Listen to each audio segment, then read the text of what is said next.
2023 একটি অঙ্ক কোশ্চিন এসে F x equal to 5 x plus 1/5 x plus 2 হলে এফ মাইনাস এক্স এর মান কত হবে। তো আমরা অঙ্কটি করার চেষ্টা করছি।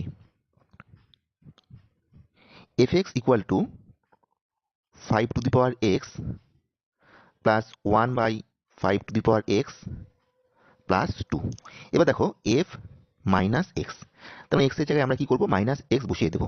তাহলে কি হবে, 5 এক্স প্লাস 1/5 প্লাস 2।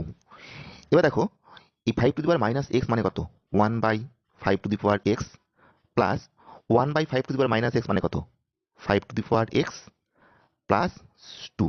এবার দেখো এফ এক্স মানে ছিল 5 প্লাস 1/5 প্লাস 2, আর এফ মাইনাস এক্স এর মান কি হলো, 1/5 প্লাস 5 প্লাস 2। তার মানে এটা ইকুয়াল টু এফ এক্স। তাহলে এখানে কি দেখছি, option A is the correct answer.